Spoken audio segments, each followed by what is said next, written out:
The drink was expensive, $18 for 3 ounces of vodka and a splash of cranberry juice, served in a glass that probably cost more than my rent. Club Elysium didn't cater to people like me, people who counted every dollar and debated whether to splurge on avocado toast, but Mira had insisted. One night, she'd said, waving VIP passes that her cousin had somehow acquired. One night of pretending we're the kind of people who belong in places like this. You've been working non-stop for months. You deserve to feel fancy. So here I was in a borrowed dress that was too tight and heels that were too high, sipping my overpriced cocktail and pretending I wasn't completely out of my element. The club was everything I'd expected and nothing I was prepared for. Crystal chandeliers hung from ceilings so high they disappeared into darkness. The music pulsed through floors that probably cost more per square foot than my entire Brooklyn apartment. Beautiful people in beautiful clothes moved through the space like they owned it because they probably did. "Stop looking so uncomfortable," Mira shouted over the music. "You're supposed to be having fun." "I'm having fun. This is my fun face. That's your I want to murder everyone face. I've known you for 15 years. I can tell the difference." She wasn't wrong. I'd been on edge all night, hyper-aware of the eyes that followed us, the whispers that seemed to trail in our wake. We didn't belong here. Everyone knew it. And the pretending was exhausting. "I need another drink," I announced. "That's the spirit." I made my way to the bar, weaving through bodies that smelled like money and entitlement. The bartender took one look at my borrowed dress and almost maxed out credit card and decided I could wait fine. I could wait till I was people watching, trying to guess which of the glamorous strangers were actually happy and which were just good at pretending, when a hand closed around my waist. "Hey, beautiful. You look lost." I turned to find a man standing too close, his breath reeking of whiskey and arrogance. He was handsome in that generic, forgettable way. Blonde hair, blue eyes, the kind of face that appeared in stock photos for a successful businessman. "I'm not lost. I'm waiting for a drink. Let me buy you one." His hand slid lower. "And then maybe we can find somewhere quieter to talk. Can buy my own drinks. And I don't want to talk." "Don't be like that." He pressed closer, his body trapping me against the bar. "I've been watching you all night. You're different from the other girls here. Real. I like real. And I like personal space. Back off." "Come on, baby," she said. "Back off." The voice came from behind us, deep and cold and carrying a weight that made the blonde man freeze. I turned, ready to thank whoever had intervened, and found myself face to face with the most dangerous-looking man I'd ever seen. He was tall, well over 6 feet, with shoulders that strained against his perfectly tailored black shirt. His hair was dark and wavy, pushed back from a face that belonged on ancient coins or wanted posters. Sharp jaw, high cheekbones, and eyes that were an impossible shade of amber gold, like whiskey held up to firelight. Those eyes were fixed on the blonde man with an expression that promised violence. "Mr. Cross." The blonde man's voice had gone thin. "I didn't realize she was with you." "She's not with me. But she asked you to leave. Twice." The dark-haired man, Cross, stepped closer. "Do I need to ask a third time?" "No. No, of course not." The blonde man practically fled, disappearing into the crowd like he'd seen a ghost. Maybe he had thought I turned to my rescuer, prepared to offer thanks, and found those amber eyes now fixed on me. He was looking at me like I was a puzzle he wanted to solve. Like I was something interesting that had wandered into his territory. I didn't like being looked at like that. "Thanks," I said shortly. "But I had it handled." "Did you?" One dark eyebrow arched. "It looked like you were about to be cornered." "I was about to break his wrist." "But sure, your way works too." Something flickered in his expression. Surprise, maybe. Or amusement. Feisty. "I like that. I don't care what you like." I turned back to the bar, hoping he'd take the hint. He didn't. "Let me buy you a drink." To apologize for Marcus's behavior. "Marcus? The man who was bothering you." He works for an associate of mine. I'll make sure he learns better manners. There was something in the way he said it, learns better manners, that made my skin prickle. Like the lesson would involve more than a stern conversation. I don't need you to buy me drinks or teach anyone lessons. I finally caught the bartender's attention, ordered another vodka cranberry, and pulled out my card. I'm perfectly capable of taking care of myself. I can see that. He was still standing too close, his presence overwhelming in a way that had nothing to do with physical size. But that doesn't mean you have to, doesn't it? I turned to face him fully, refusing to be intimidated. Look, I appreciate the rescue or whatever that was, but I don't know you. I don't want to know you. And I definitely don't want you buying me drinks with strings attached. What makes you think there are strings? There are always strings. Men like you don't help women like me out of the goodness of their hearts. Men like me? Rich. Powerful. Used to getting whatever you want. I gestured at the club around us. You own this place, don't you? Or at least part of it. What gave it away? The way everyone looks at you.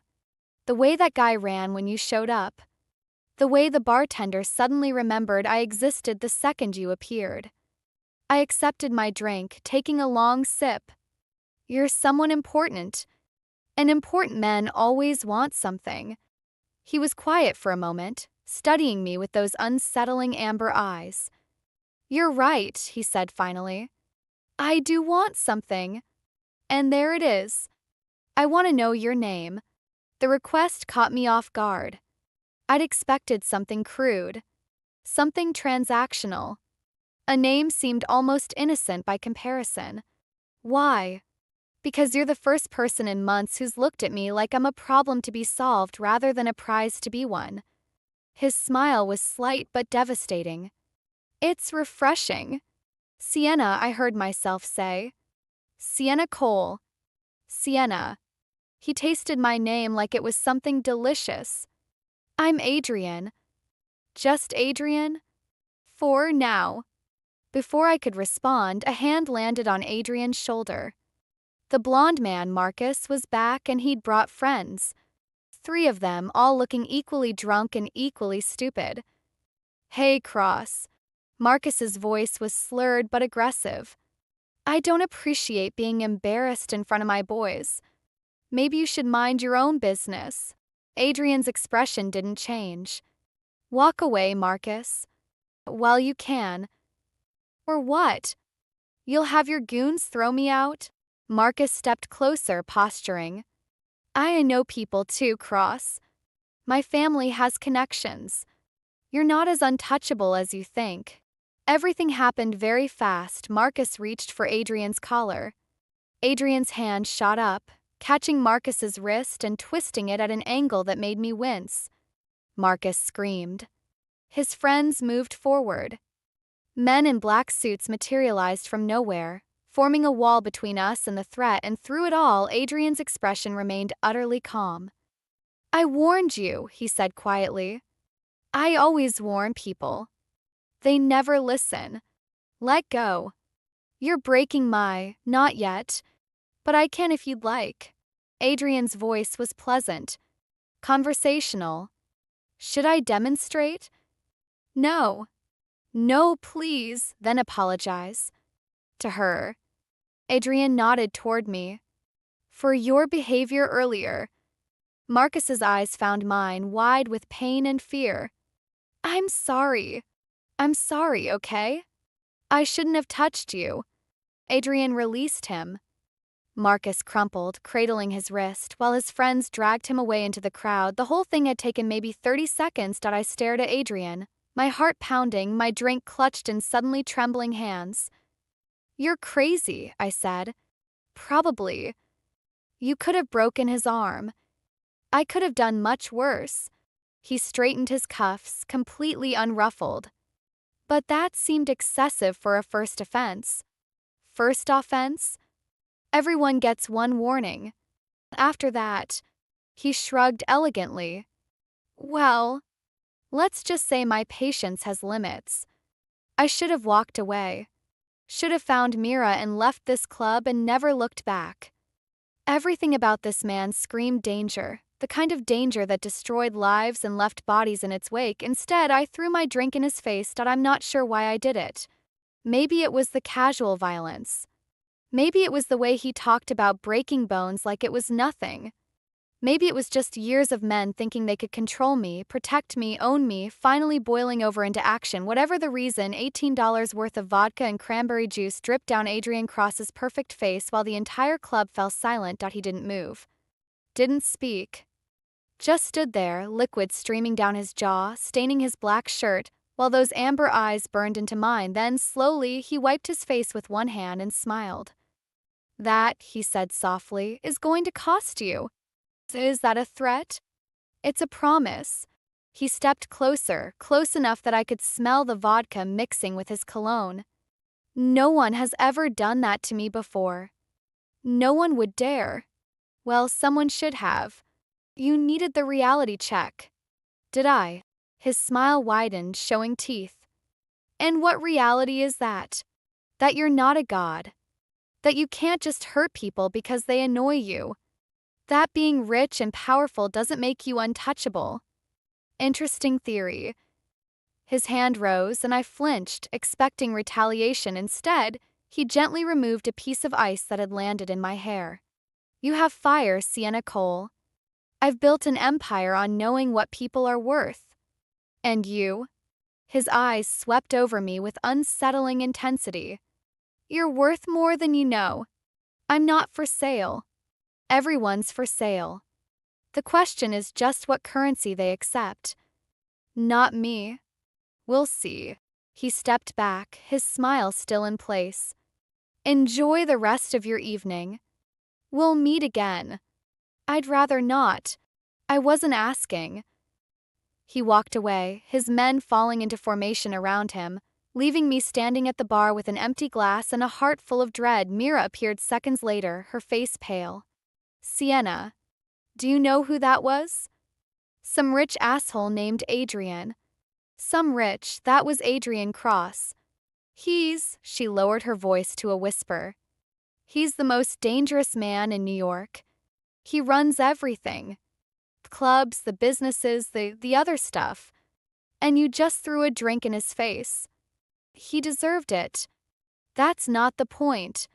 The point is that people who cross Adrian Cross don't." She stopped, swallowing hard. "We need to leave. Now." "Mira, now Sienna." We fled into the night, and I told myself the whole thing was over, that I was wrong, that it was only beginning. 3 days passed without incident, and I told myself Adrian Cross had forgotten about me. That I was just a momentary annoyance in his important life. That a man with an empire to run didn't have time to pursue petty revenge against a jewelry designer from Brooklyn. That I was lying to myself, but the lie helped me sleep at night. My studio was my sanctuary. A tiny space in a converted warehouse, crammed with tools and gemstones and half-finished pieces that represented years of dreams. I'd built this business from nothing, maxed out credit cards and sleepless nights and sheer stubborn refusal to fail. Every piece I created told a story. Every design was personal. It wasn't much, but it was mine. That I was working on a commission piece, a custom engagement ring for a client who wanted something unique but timeless, when the door buzzer sounded. "Just a minute." I set down my tools, wiping my hands on my apron, and crossed to the door. Probably a delivery. Or Mira, who'd been texting frantically since Saturday night, convinced that Adrian Cross was going to have me killed. That I opened the door and found Adrian Cross standing in my hallway. He looked different in daylight.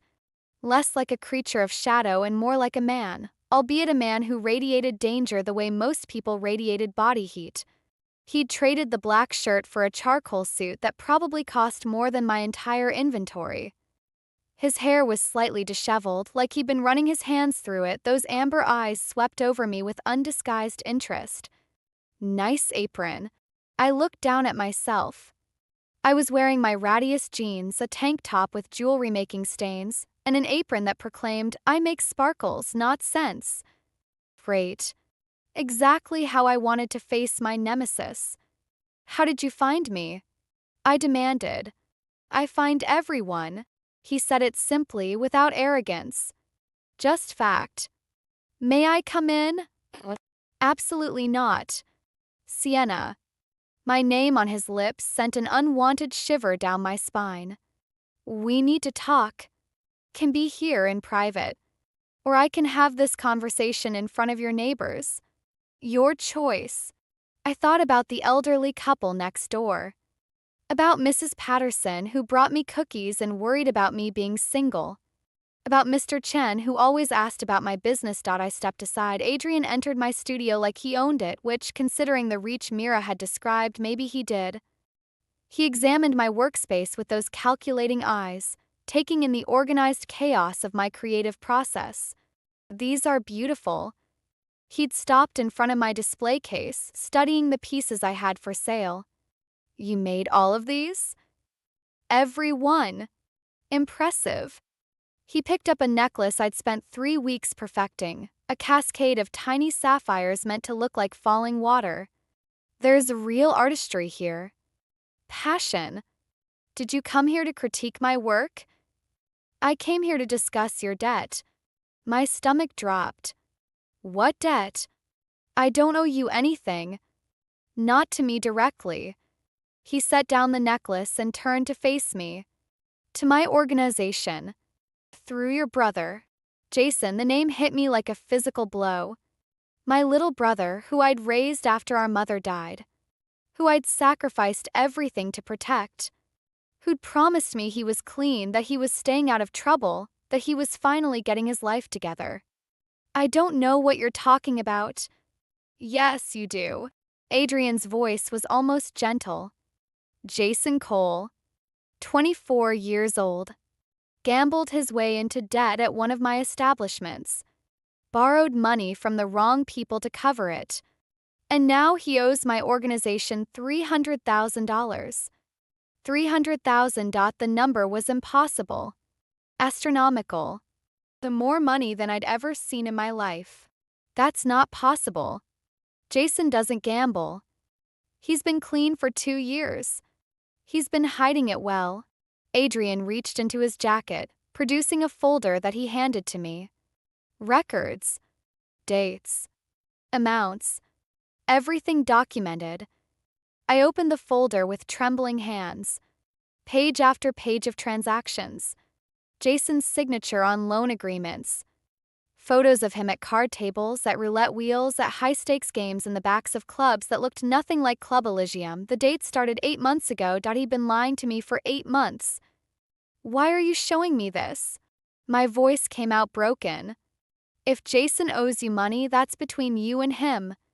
Normally, yes. But Jason can't pay. And I'm not in the habit of forgiving debts.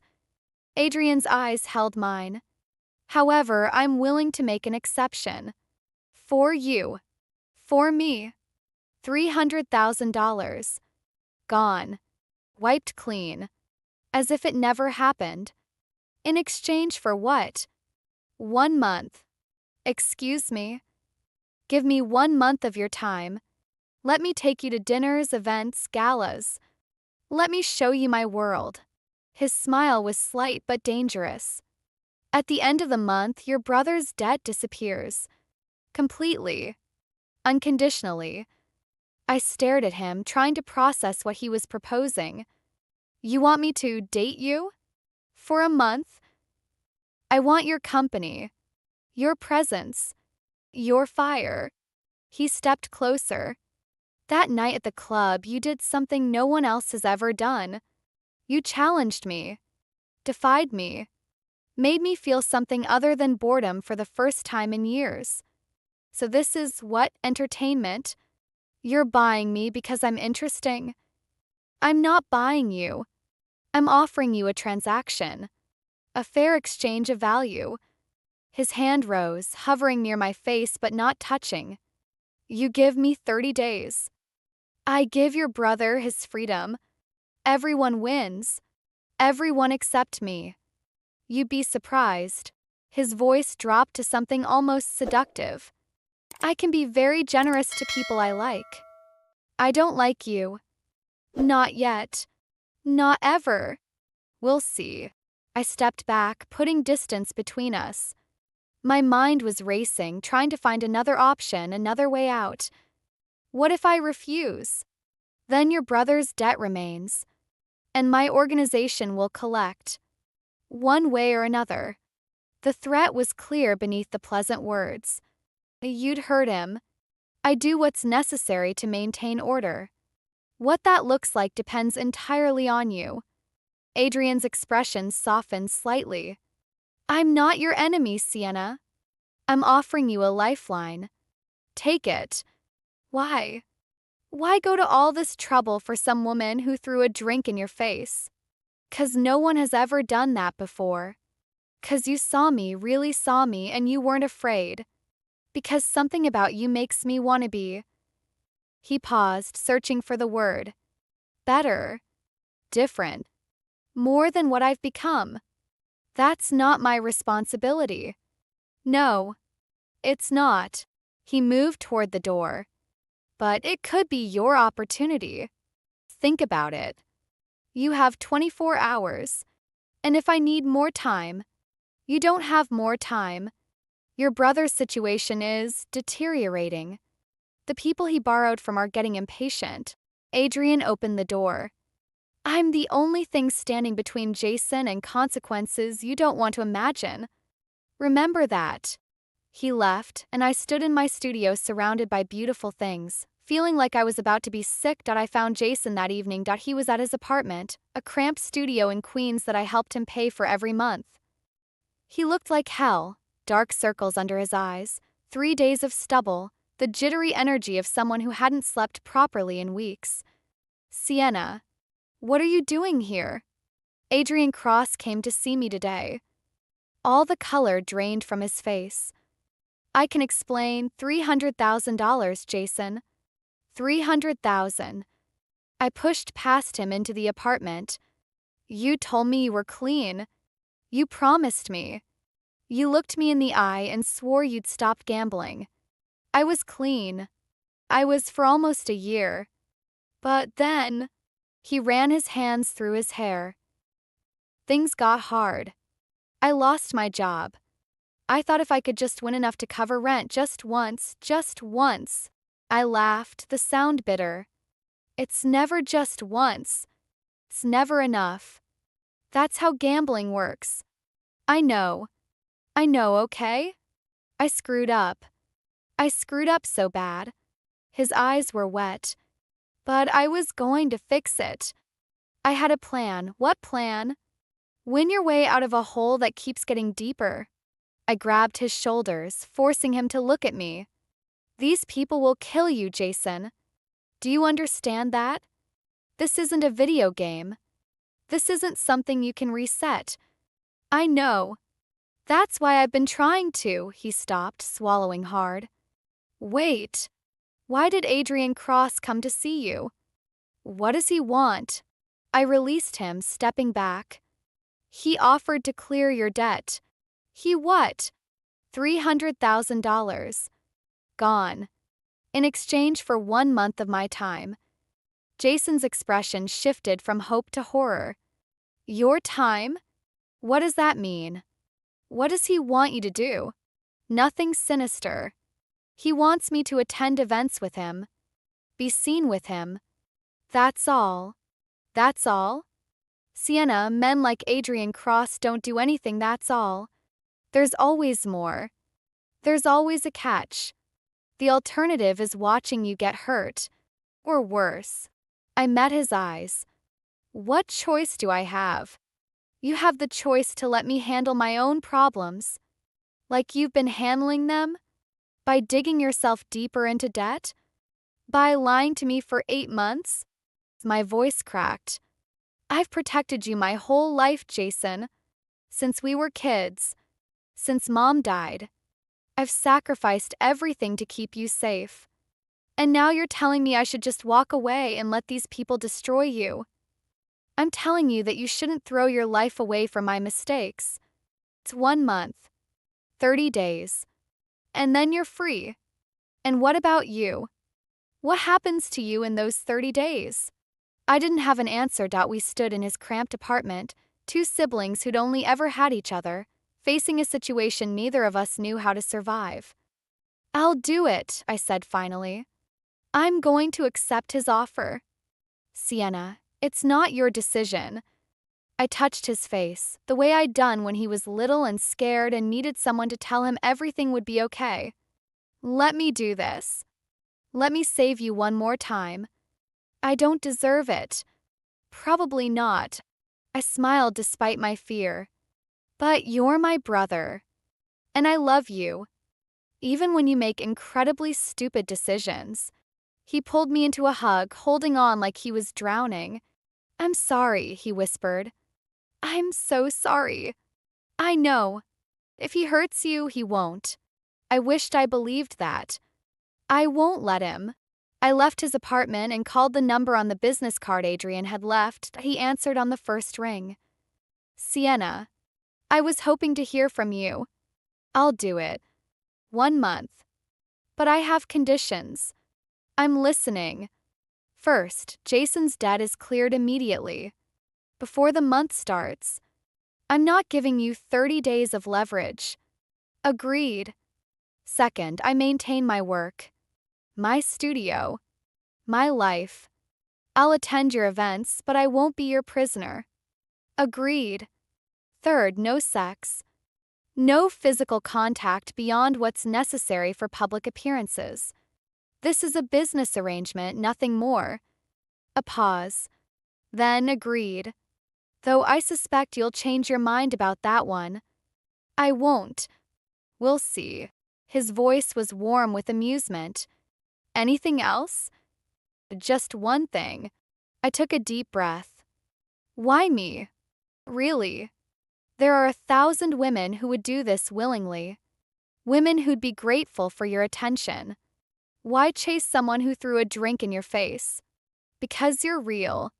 The amusement faded, replaced by something sincere. Everyone in my world wears masks. Pretends. Performs. You looked at me like I was just a man. Not a king, not a monster, just a man. I've forgotten what that feels like. You are a monster. By your own admission. Maybe. But even monsters get lonely. Another pause. I'll send a car tomorrow at 7. Wear something beautiful. We're going to the opera. I hate opera. I know. That's why we're going. His smile was audible. Good night, Sienna. Sweet dreams. He hung up, and I stood on the street outside my brother's apartment, wondering what the hell I'd just agreed to. The dress arrived at 4 p.m. I hadn't asked for a dress. Hadn't wanted one. But there it was, delivered by a man in a suit who looked like he'd never smiled in his life. Hanging in a garment bag that probably cost more than everything in my closet combined. Inside was midnight blue silk. Floor length. Backless. The kind of dress that whispered money and screamed danger. There was a note attached. You said you'd wear something beautiful. I wanted to ensure you had options. AI wanted to send it back. Wanted to wear my own clothes, make my own statement, prove that Adrian Cross couldn't buy me with silk and designer labels, but the dress was stunning. And my closet contained nothing appropriate for the opera. Damn him that I was still debating when Mira showed up, armed with champagne and determination. I'm doing your makeup, she announced. No arguments. I can do my own makeup. You can. But tonight you need to look like a woman who belongs on Adrian Cross's arm. And that requires professional intervention. She examined the dress with wide eyes. Holy shit, Sienna. Is that Valentino? I didn't ask for it. Of course you didn't. Men like him don't ask.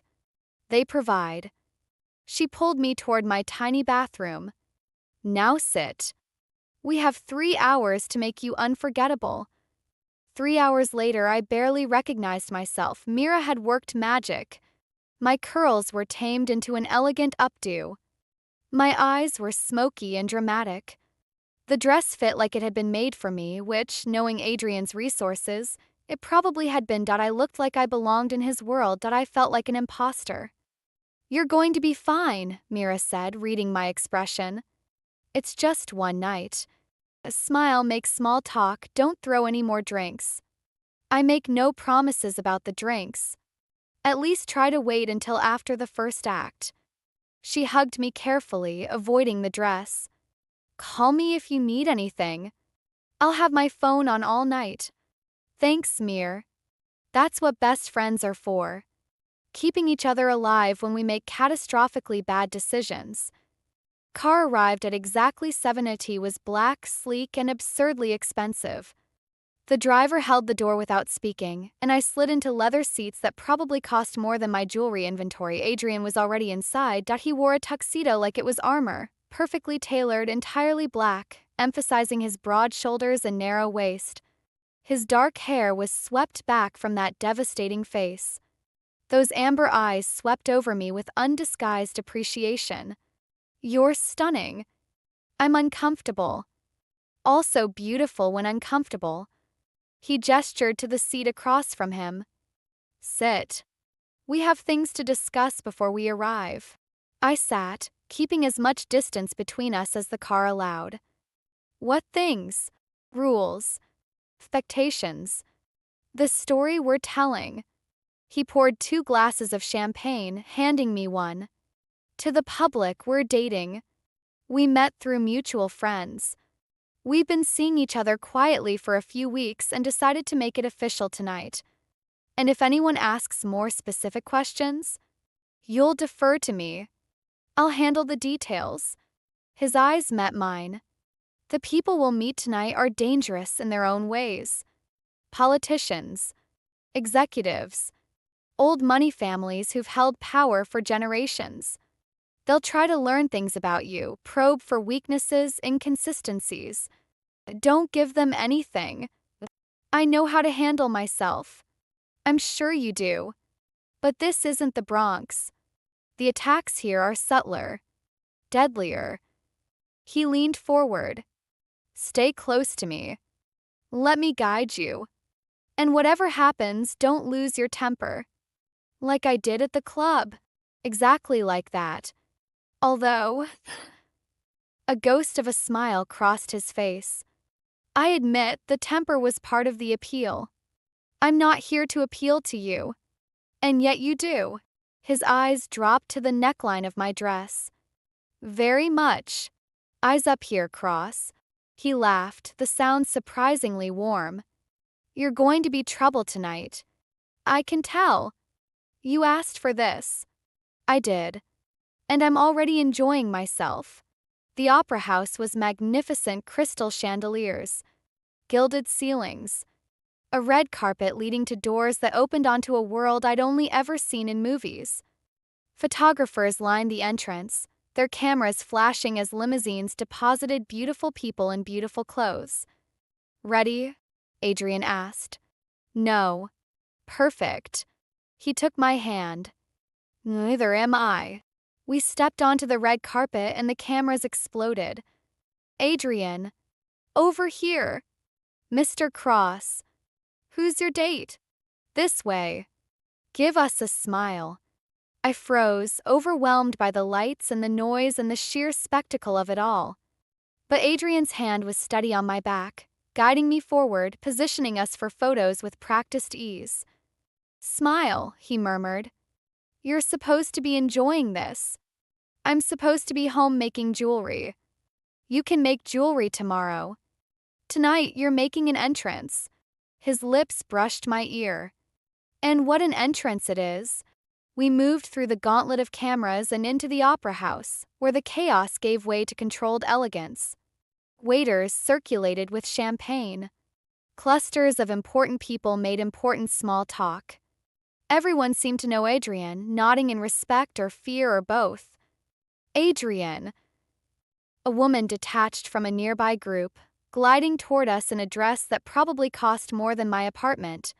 She was beautiful in that preserved way, mid-50s but trying hard for 35. I didn't expect to see you tonight. And with company. Victoria. Adrian's voice was pleasant but cool. Allow me to introduce Sienna Cole. Sienna Victoria Ashworth. She runs the largest charitable foundation in Manhattan. Among other things, Victoria's eyes swept over me with barely concealed disdain. Cole. I don't recognize the name. What family are you from? The Bronx Coles. We're famous for survival and stubbornness. I met her gaze without flinching. Not as prestigious as Manhattan Charity, but we manage. Something flickered in Victoria's expression. Surprise, maybe. Or reassessment. She's charming, Victoria said to Adrian, as if I wasn't standing right there. Very fresh. She's also standing right here, I said. And capable of hearing you. Indeed. Victoria's smile was sharp. Well, enjoy the opera. We must do lunch sometime, Adrian. Discuss the foundation gala. She swept away, leaving a chill in her wake. You handled that well, Adrian observed. She's a snob. She's dangerous. Her family has connections to every major power player in the city. And she doesn't like being challenged. Then she shouldn't challenge me first. I'm beginning to see that. He guided me toward our seats, a private box overlooking the stage. Tonight will be full of people like Victoria. Testing you. Probing. Trying to figure out if you're worthy of standing beside me. And if they decide I'm not, then they'll try to destroy you. His voice was matter of fact. Welcome to my world. The opera was beautiful that I hadn't expected to like it. Had braced myself for 3 hours of screeching in Italian while I tried not to fall asleep. But the music was genuinely moving, the voices soaring through the magnificent space, telling a story of love and loss that transcended language. You're crying, Adrian observed during the second act. I'm not. There are tears on your face. It's allergies. To opera. To you. I wiped my eyes quickly. This doesn't mean anything. I can appreciate art without appreciating the company. Of course you can. But his smile was gentle. For what it's worth, I cry at this part too. Every time. You do not. The third act, when she realizes he's dying but pretends she doesn't know. His voice was quiet. That kind of love, sacrificing your own heart to spare someone pain, it gets me every time. I studied his profile in the dim light. The sharp jaw, the elegant cheekbones, the shadows that seemed to cling to him even in this beautiful place. Why did you bring me here? I asked. Really? You could have taken me anywhere. Why opera? 'Cause it's honest. Raw. People singing their hearts out, not caring how it looks. He turned to face me. You're like that. Honest when it's easier to lie. Raw when it's safer to be polished. I wanted to see how you'd respond to something that demanded the same authenticity. And how am I responding? With tears you're pretending are allergies. His hand found mine in the darkness. I was right about you, Sienna Cole. You're exactly what I thought you were. What's that? Extraordinary. I should have pulled away. Should have reminded him this was a business arrangement, nothing more. But his hand was warm, and the music was beautiful, and for just a moment I let myself pretend that this was real, that I was here by choice, that the man beside me was something other than dangerous. The opera ended to thunderous applause. We rose, and Adrian guided me out of our box, down corridors filled with beautiful people offering congratulations I didn't understand. They're welcoming you, he explained. Accepting you into their circle. Because I sat through an opera. Because you sat beside me. That's more than most people are willing to risk. Why? What happens to people who sit beside you? He was quiet for a moment. Nothing good, historically. That's reassuring. I'm not trying to reassure you. I'm trying to prepare you. He stopped, turning to face me. This world will try to break you, Sienna. People in it. The expectations. Constant performance. If you're going to survive it, you need to be stronger than I already think you are. I survived the Bronx. I survived raising my brother alone. I survived building a business from nothing. I met his eyes. I think I can survive 30 days in a pretty dress. Maybe. His hand rose, brushing a curl that had escaped my updo. But surviving and thriving are different things. I'd prefer you thrive. Why do you care? I'm still figuring that out. His eyes searched mine. You're supposed to be a transaction. A month of your time for your brother's freedom. Simple. Clean. Uncomplicated.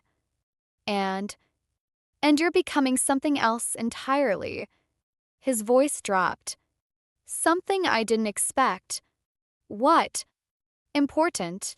The word hung between us, heavy with implication. Before I could respond, his phone buzzed. He checked it, his expression hardening. We need to leave. Now. What's wrong? Business. He was already guiding me toward the exit. I'll take you home. Adrian, what's happening? Nothing you need to worry about. His smile was back, but it didn't reach his eyes. Tonight was perfect. Thank you for coming.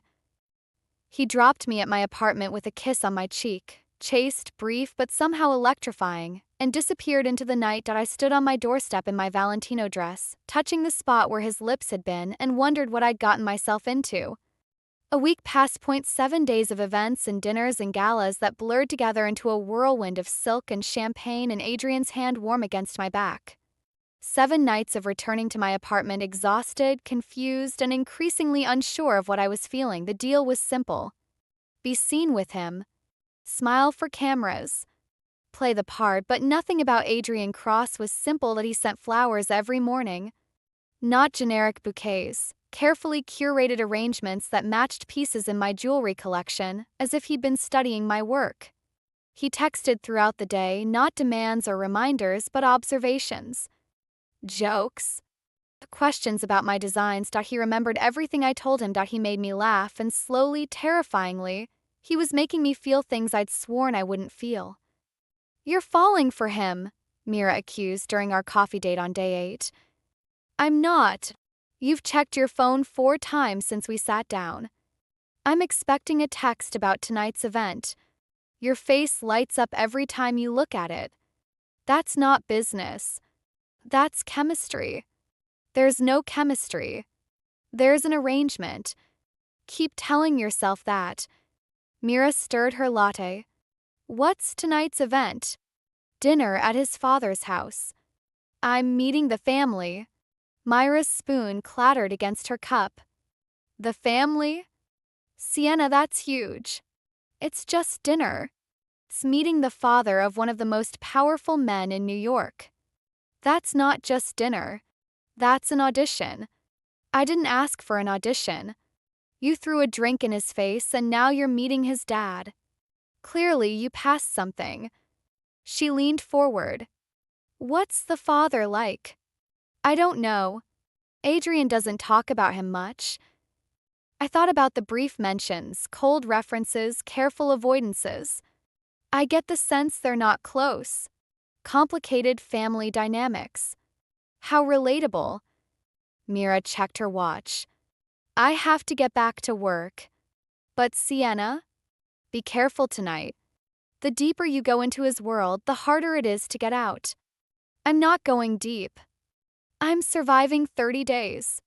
22 more to go. She hugged me. Call me after. I want every detail. Car arrived at 6. Adrian was already inside, dressed in a dark suit that made him look like something between a model and a weapon. His eyes swept over me with that familiar intensity. You're nervous. I'm about to meet your father. Of course I'm nervous. Don't be. Victor is. He paused, searching for words. He's difficult. But he'll like you. How do you know? Because you're nothing like the women he's been trying to push on me for years. A ghost of a smile. That alone will intrigue him. That's not comforting. It's not meant to be. He took my hand. My father and I have a complicated relationship. He built this empire. I inherited it. He has opinions about everything, how I run things, who I associate with, who I should marry. Marry? He's been pressuring me for years to find a suitable wife. Produce heirs. Continue the dynasty. Adrian's voice was bitter. As if I'm a business asset rather than a son. Is that why you brought me? To show him you're making your own choices? Partly. His eyes met mine. But mostly because I wanted you to understand where I come from, why I am the way I am, and how are you? Cold, controlled, incapable of genuine connection. He said it like reciting a grocery list. At least that's what I've always believed. And now I'm not sure. His thumb traced circles on my palm. You're making me question things I've never questioned before. Before I could respond, the car stopped. The cross estate was everything I'd expected and nothing I was prepared for. A mansion that sprawled across grounds the size of a small park. Columns and fountains and gardens that probably required a full-time staff. The kind of wealth that didn't just whisper, it screamed. This is where you grew up. This is where I was raised. There's a difference. Adrian helped me from the car. Growing up implies warmth, safety. This place was more like a training facility. For what? For becoming exactly what my father wanted me to be. His jaw tightened. Come. Let's get this over with.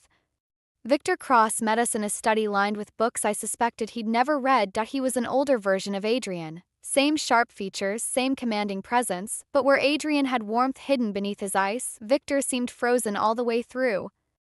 His eyes swept over me with assessment that felt like being measured for a coffin. So, his voice was gravel and authority. This is the woman who threw a drink in my son's face. Father, I'm not addressing you, Adrian. I'm addressing her. Victor moved closer, circling me like a predator evaluating prey. You have fire. That's rare in the women Adrian usually brings home. I wasn't aware there were other women. There weren't. That's my point. Victor stopped in front of me.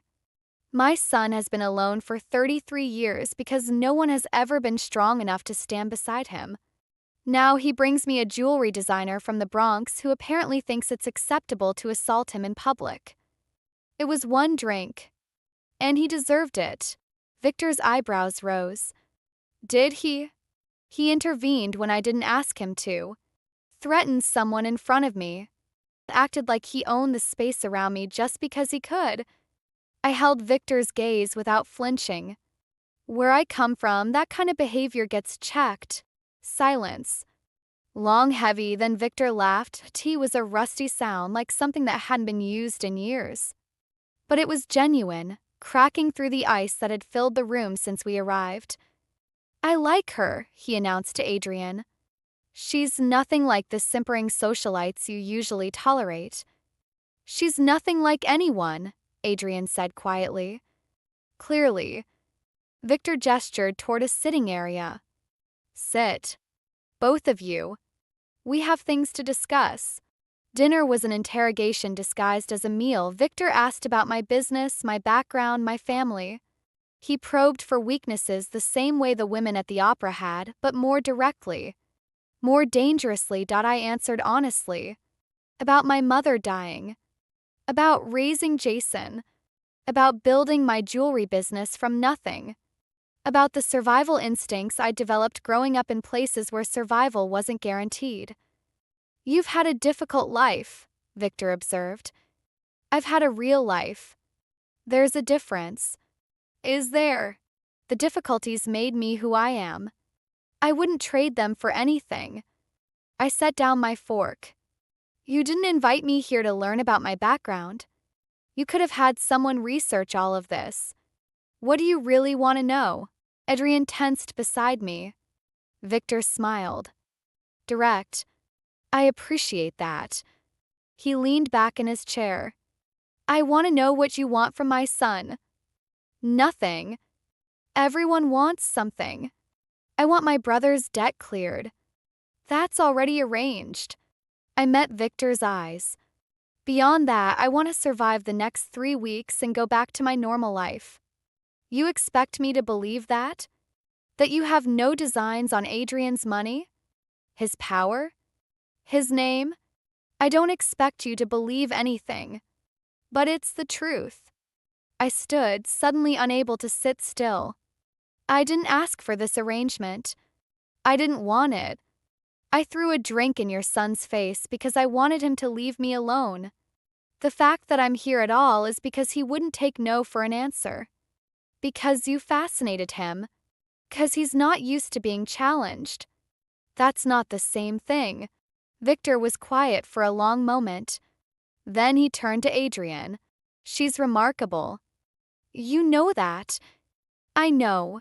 Adrian's voice was soft. And you're already in love with her. I froze. Adrian's face went carefully blank. That's premature. It's accurate. I've known you for 33 years. I've never seen you look at anyone the way you look at her. Victor's voice held something I hadn't expected, approval. Don't ruin this, Adrian. Whatever you have to do to keep her, do it. It's not that simple. It's exactly that simple. Victor rose, signaling the end of dinner. Love is rare in our world.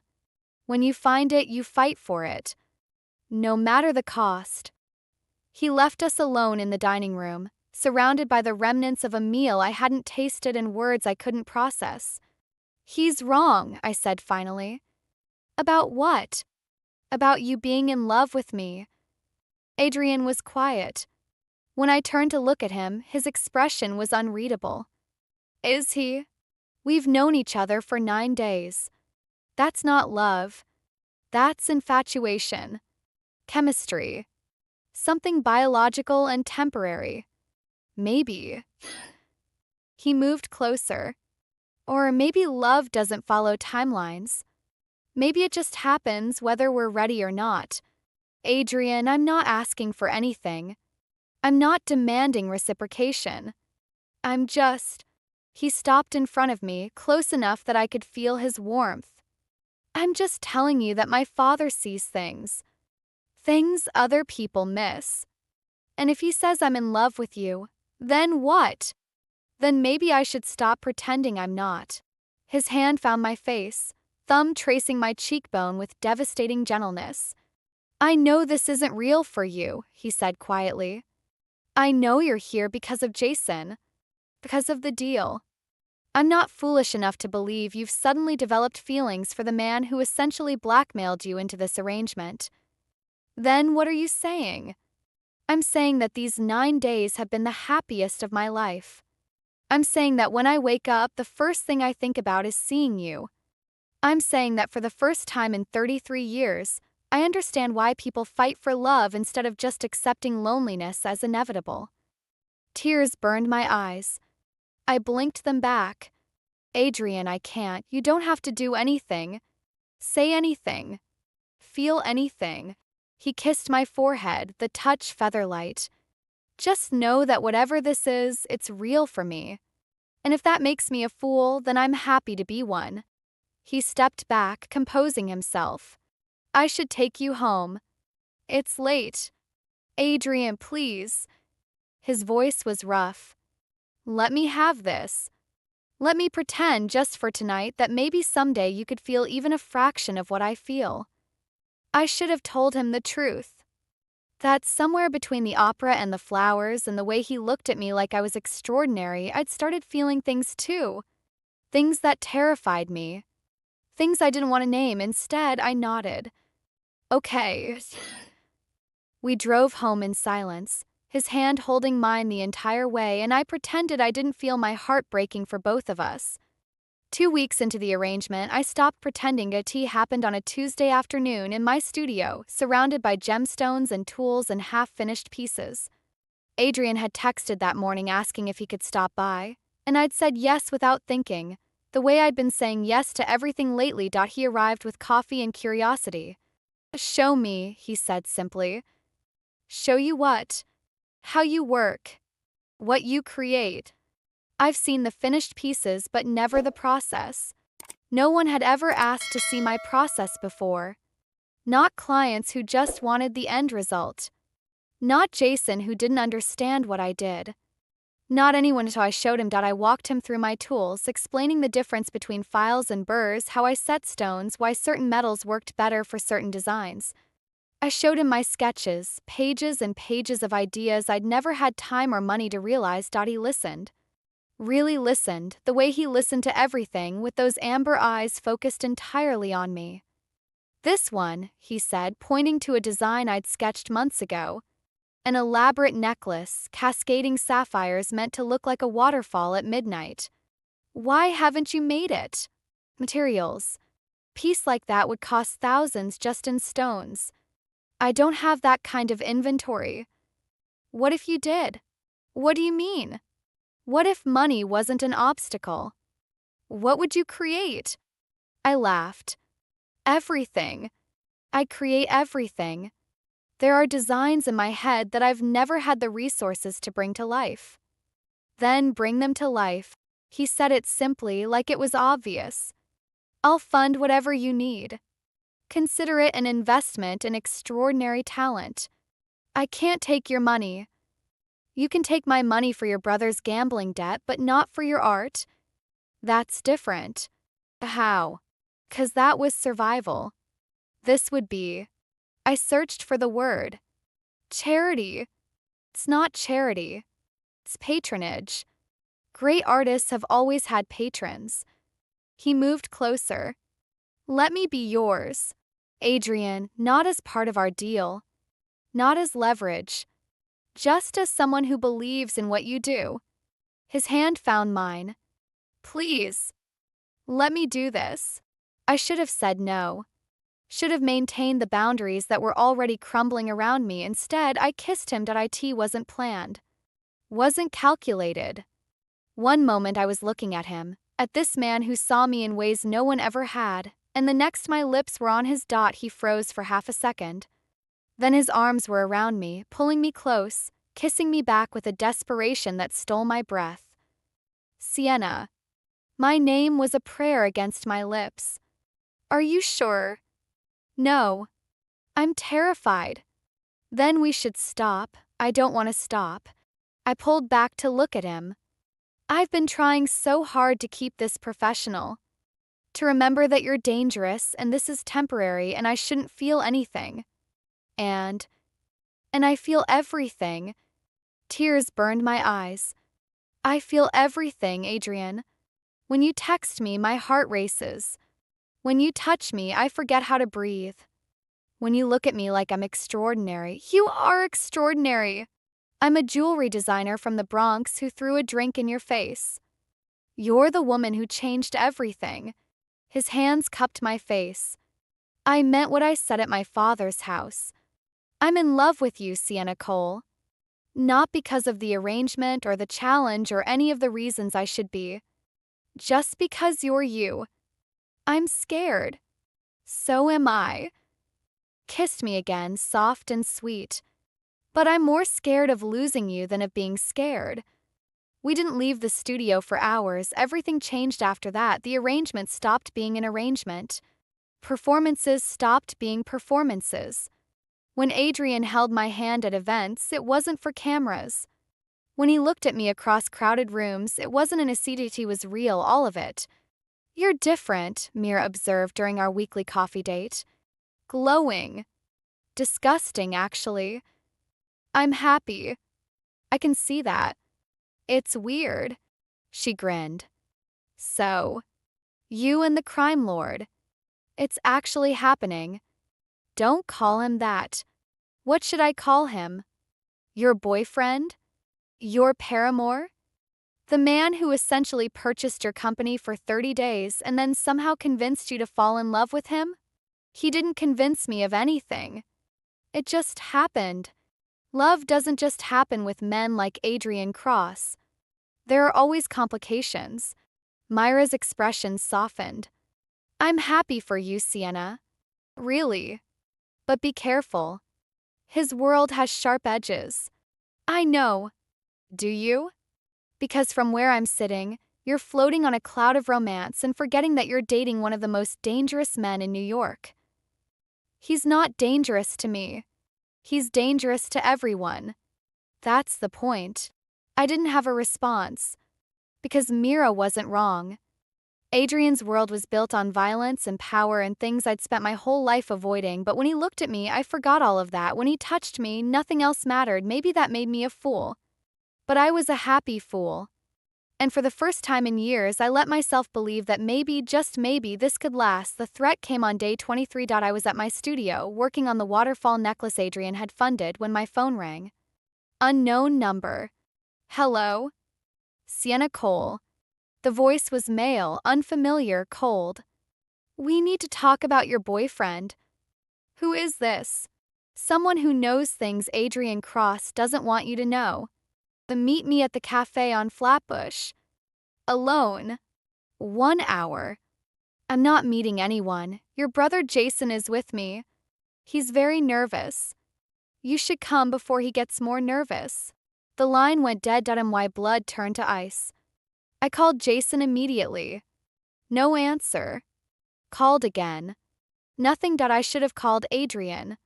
Should have told him what was happening, let him handle it with his resources and his men and his particular brand of problem solving, but the voice had said alone, and Jason was my brother. I went. The cafe was nearly empty when I arrived. A man sat in the back corner, alone, watching the door like he'd been expecting me. He was ordinary looking. Mid-40s. The kind of face you'd forget immediately after seeing. Sienna.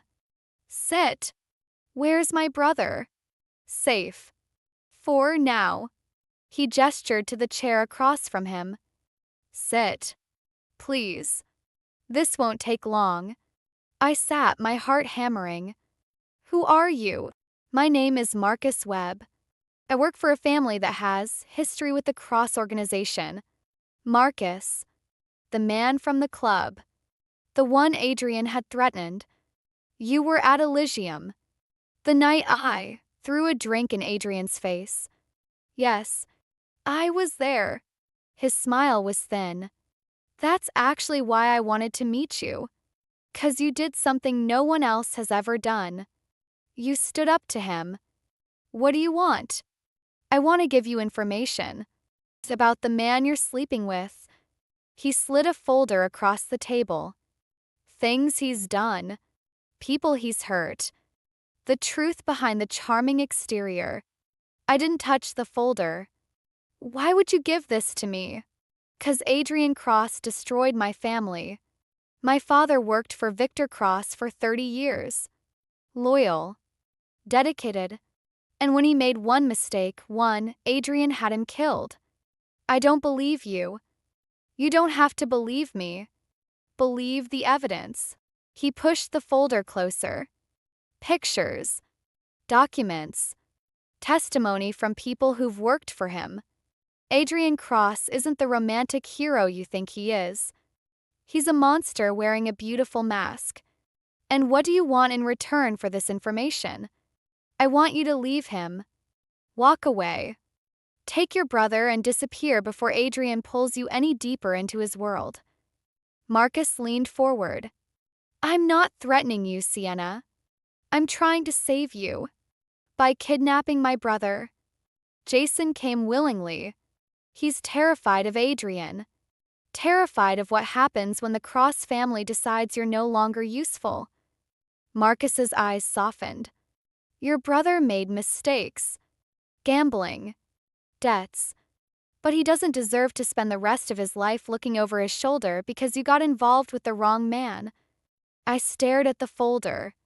At this stranger who claimed to want to help me. At the evidence that might shatter everything I'd started to believe. I want to see Jason. Of course. Marcus pulled out his phone, made a call. Bring him. A moment later, Jason appeared from a back room. He looked terrible, pale, shaky, eyes darting around like a trapped animal.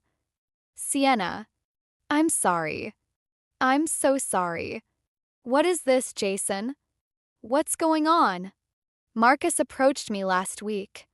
Told me things about Adrian. About what happens to people who get close to him. Jason's voice broke.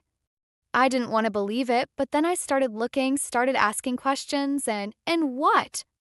And Adrian Cross has killed people, Sienna. Not just in business. Not just enemies.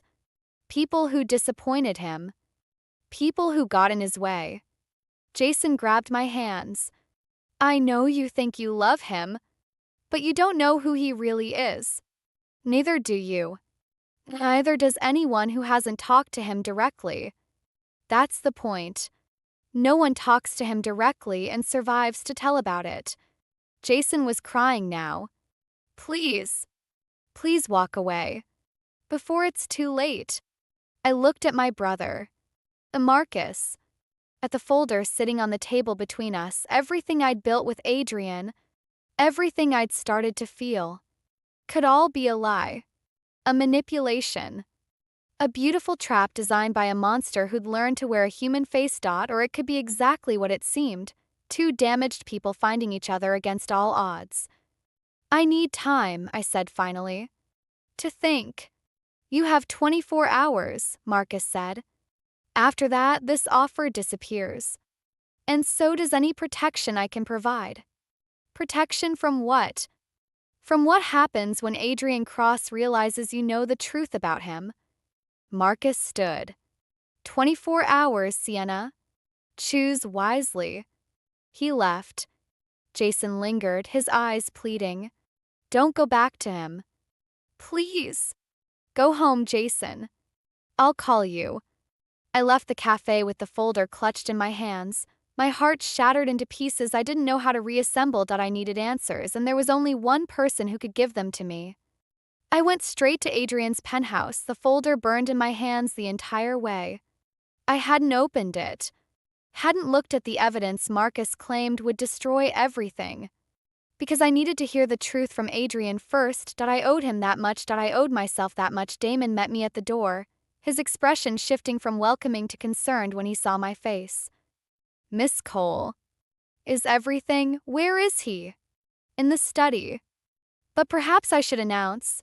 I pushed past him, moving through the penthouse that had started to feel like a second home, toward the room where Adrian conducted his business. He looked up when I entered, that devastating smile appearing automatically before fading when he saw my expression. Sienna. What's wrong? I threw the folder on his desk. Marcus Webb gave me this. Said it contains evidence of who you really are. What you've really done. My voice was steady despite my shaking hands. I haven't opened it. I wanted to hear your side first. Adrian's expression went carefully blank. He looked at the folder but didn't touch it. What did Marcus tell you? That you killed his father. That you've killed others. That you're a monster wearing a charming mask. I gripped the edge of his desk. Is it true? Silence. Long, heavy. Some of it. The words hit me like physical blows. I'd expected denial. Arguments. Explanations. Not this quiet admission. Which parts? Marcus's father was Michael Webb. He worked for my father for 30 years. Adrian's voice was flat. 5 years ago, he betrayed us. Sold information to a rival family. Information that led to the deaths of 6 of our people, including Damon's brother. I hadn't known Damon had a brother. Hadn't known any of this. So you killed him. I gave the order. Yes. Adrian's eyes met mine. In my world, betrayal has consequences. Michael Webb chose to betray us. He knew what would happen. And the others? The other people Marcus says you've killed? Some were enemies. Some were threats. Some were necessary eliminations to protect people I love. He stood, moving around the desk toward me. I've never claimed to be innocent, Sienna. I told you from the beginning what I was. What my life required. You told me you were a businessman with complicated methods. You didn't tell me you were a murderer. Would it have changed anything if I had? Yes. No. I don't know. Tears streamed down my face.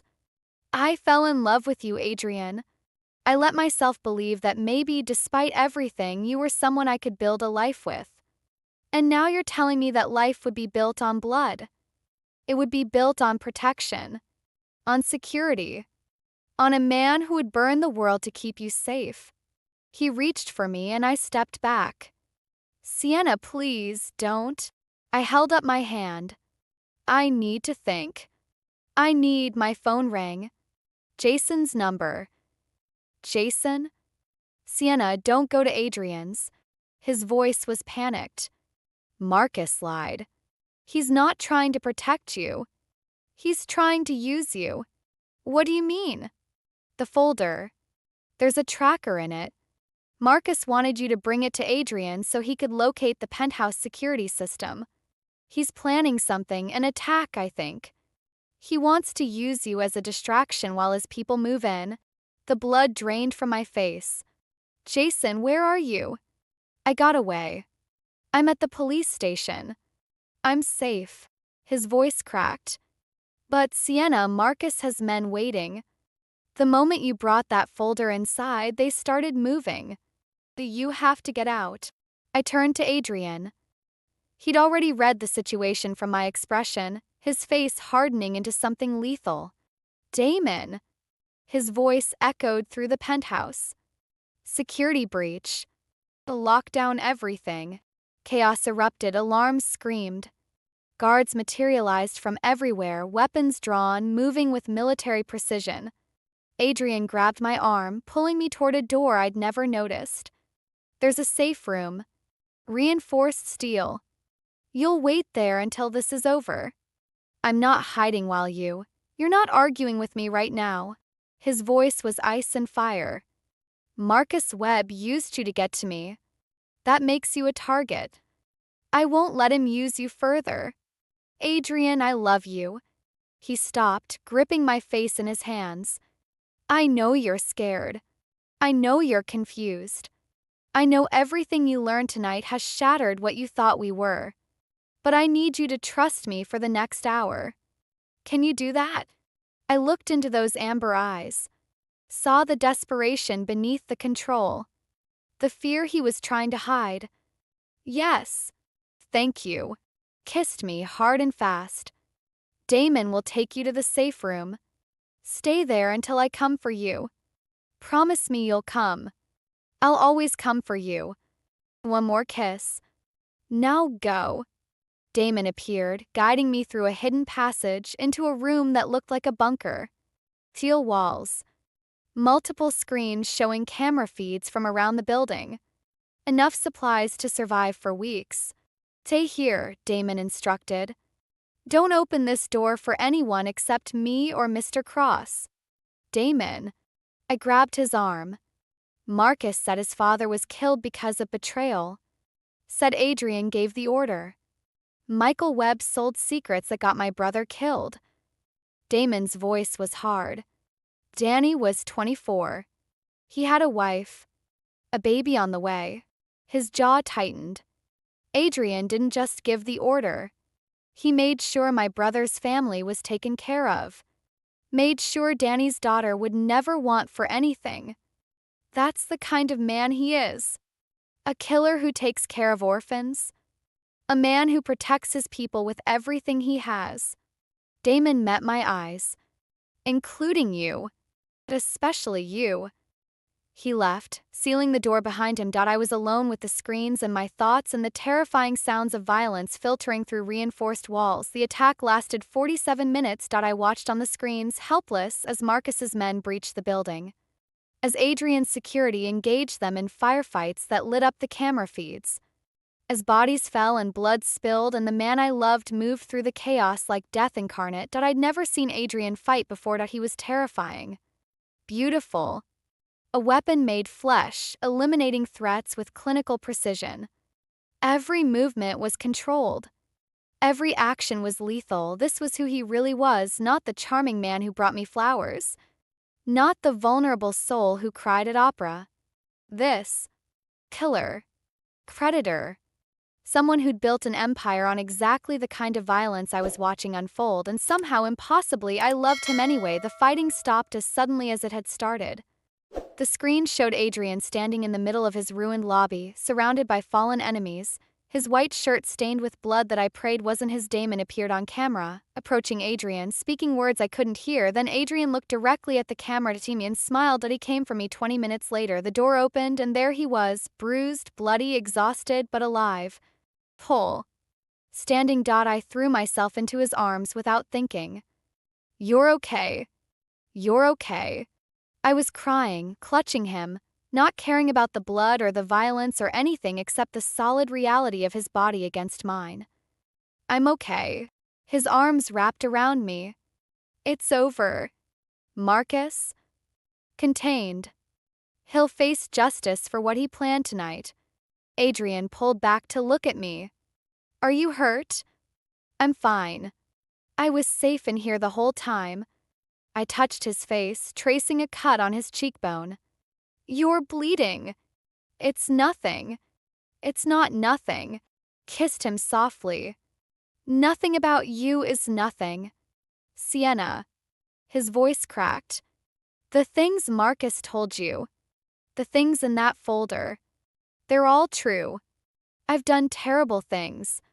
I'll probably do more terrible things. That's who I am. What I am.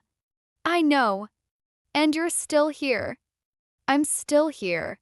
I pressed my forehead to his. I spent 47 minutes watching you on those screens. Watching you fight. Watching you kill. Seeing exactly what you're capable of. And I realized something. The same man who can do all of that is the same man who sends me flowers. Who cries at opera. Who looks at me like I'm the most precious thing in the world. I cupped his face. You contain multitudes, Adrian Cross. Some of them are terrible. Some of them are beautiful. All of them are you. That's not an answer. It is, actually. I kissed him properly, tasting blood and sweat and relief. I love you. All of you. The monster and the man. Killer and the romantic. Everything. You're insane. Probably. I smiled through tears. But you're stuck with me anyway. His laugh was broken and beautiful. He kissed me again, holding me like I might disappear. I don't deserve you. Maybe not. But you have me. I pulled back. Now. Take me home, clean up your wounds, and then we're going to figure out what our life looks like going forward. Our life. You didn't think I was leaving after all this drama, did you? We've had attacks, betrayals, revelations, violence. I gestured at the chaos around us. This is basically a relationship trial by fire. If we survive this, we can survive anything. That's actually a valid point. I'm very smart. You should have noticed by now. I noticed. I just enjoy hearing you say it. He took my hand. Come. Let's go home. 6 months later, I stood in my studio, putting the finishing touches on the most important piece I'd ever created, not for a client, not for a show, for Adrian. A ring. Simple platinum band with a single black diamond surrounded by tiny amber stones that matched his eyes. I'd been working on it for weeks, in secret, waiting for the right moment. Tonight was the right moment. We'd survived everything Marcus had thrown at us. Survived the trial where he was sentenced for conspiracy and attempted assault. Survived the media attention and the social scrutiny and the 1,000 ways his world tried to break us. We'd moved in together. Merged our lives. I'd kept my studio, kept my independence, but woven my existence into his until I couldn't imagine being apart. His father had died 2 months ago. A heart attack, sudden and unexpected.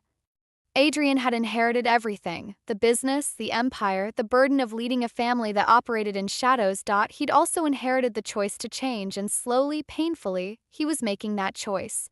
You're working late. Adrian appeared in the doorway, looking tired but happy. He'd been in meetings all day, continuing the long process of transitioning his family's operations toward legitimacy. I was waiting for you. I hid the ring behind my back. Come here. He crossed to me, wrapping his arms around my waist. What are you hiding?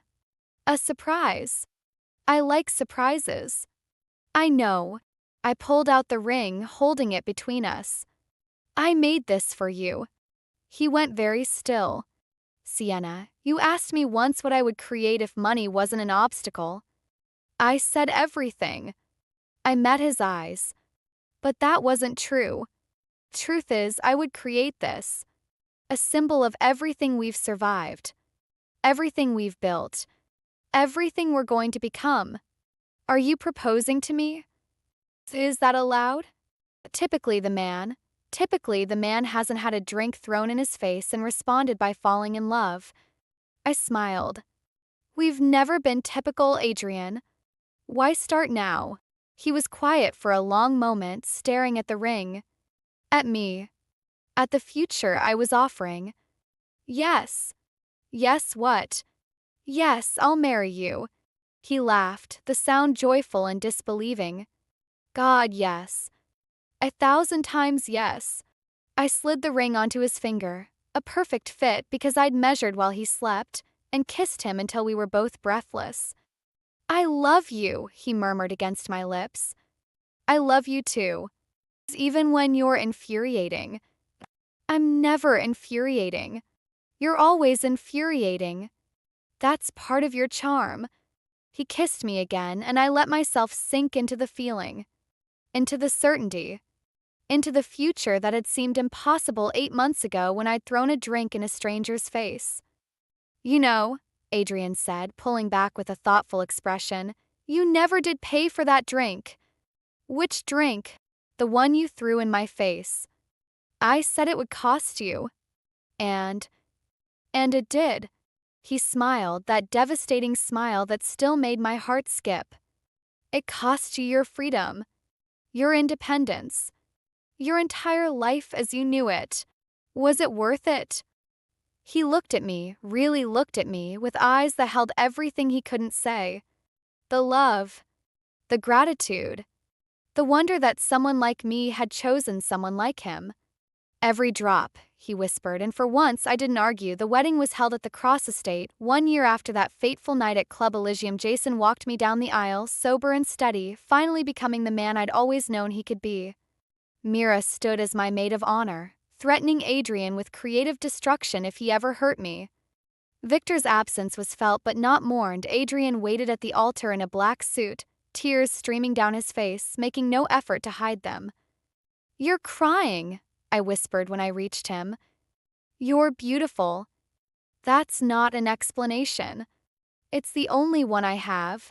He took my hands. You changed everything, Sienna. You saw me at my worst and loved me anyway. You challenged me, infuriated me, saved me from myself. I was a monster before you. And somehow, impossibly, you made me human. You were always human. You just needed someone to remind you. Then thank you for reminding me. Every day. For the rest of our lives. The ceremony was simple. Vows spoken with trembling voices. Rings exchanged with steady hands. A kiss that went on slightly too long for polite company. That we were married against all odds. Against all reason. Against everything that said we shouldn't work. We worked. Thank you so much for joining me for this story. If you enjoyed, she threw a drink in his face at the club.